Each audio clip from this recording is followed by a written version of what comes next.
shows the mark of sanctity or holiness because it is a language we use for God. We speak to God in this language. We don't, since Latin is now a dead language, we don't really speak to one another in Latin, but we use it as our language for God. It is like the French, when they use certain words in French, the vous form of French is more solemn. It's more, it shows more of a reverence, and they use it when they're speaking to a more formal way, and they used to use it anyway in the way they spoke to God. They would use the vous form. And in the same way, Latin keeps that mark of sacredness, of reverence and respect. And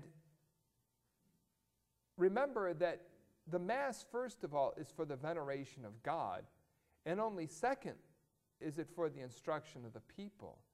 And so the Latin is, it's not taking away from what's going on in the Mass. It is giving reverence and devotion to God. It actually facilitates adoration because you recognize that you're speaking in a different language. You're addressing yourself to God in a language that is as ancient as the Catholic religion, and that all the saints use this same prayer. And so when you say, Ave Maria, gratia plena, Dominus tecum, you're speaking the same words that were spoken by all the saints throughout the years in the Western Church. So many saints use that same prayer. Also, the Church teaches that when an exorcism is done, that Latin is more efficacious. And so the exorcisms are always done in Latin. You'll notice that even at a baby's baptism, in the traditional church, I mean, that the entire baptism can be in the vernacular. That is, all the ceremonies and the prayers, they can be in the vernacular. But when you say the exorcism over the child, you say it in Latin. Now, many monks throughout the Middle Ages, and the nuns too, they recited the breviary in Latin all the way up till, the recent years. They always recited the breviary in Latin, and they didn't understand it that well. Many of the monks, many of the nuns were rather unlearned. They just came from farms, from little villages, and they hadn't had much schooling. And so Latin was very difficult for them. You know this even among some of the great saints like St. John Vianney and St. Joseph Cupertino. Latin was very difficult for them.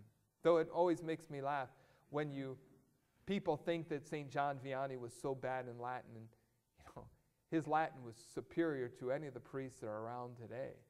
But they just would, in his day, priests were able to converse with one another in Latin.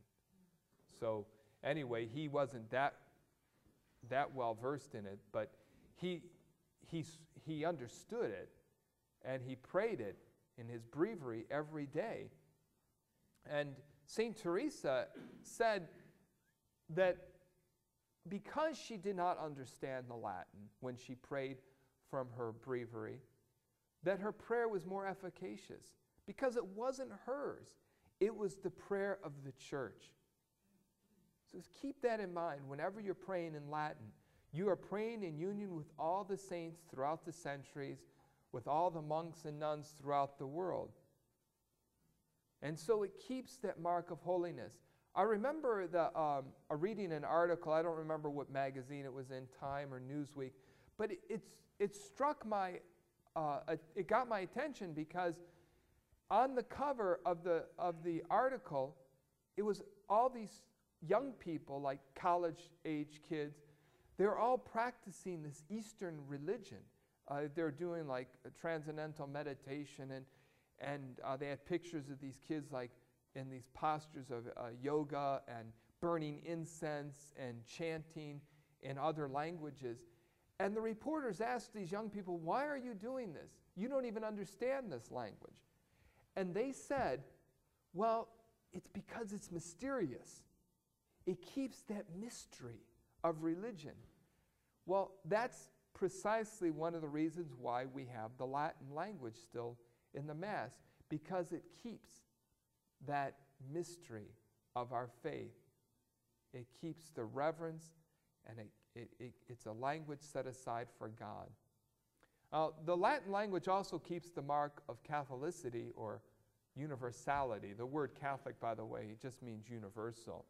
A lot of Protestants will say things like, Catholic's not even in the Bible. Well, no kidding. I mean, the word Catholic is a Greek word that means universal.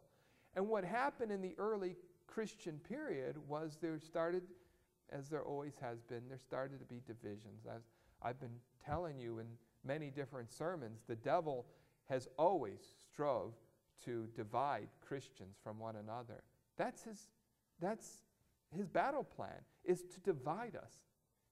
And so even in the early Christian period, he sought to divide the Christians from one another. And the way he did so was by just causing them to have disagreements over certain issues of the religion, of the faith. And so there started to be different factions of Christianity. And because there are these different factions, in order to understand, when people asked you, what Christian are you? I'm a Christian. Well, what branch do you belong to? The ones who belong to the universal church, who were under the Pope in Rome, and who belonged to the Christian religion that was spread all over Europe, would say, I am a Catholicus. I am a member of the universal church. And that's how the word Catholic started to be used. Already back in the 3rd century, they were using the word Catholic to describe the Christians who were under Rome, who were under the Pope.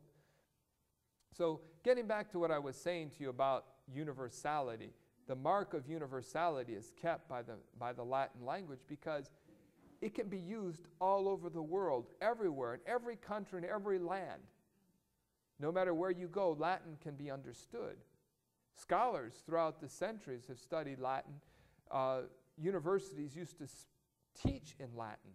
And so everywhere you went, there were people there who understood the Latin language. It's the language of the universal church, of the Catholic Church.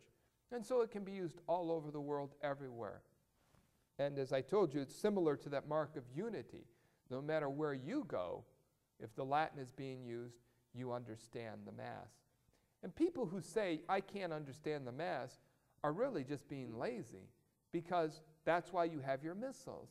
And that's why I asked you all to bring your missals, so that when we study the prayers of the Mass, you'll be able to just read along with me. You'll be able to follow right along.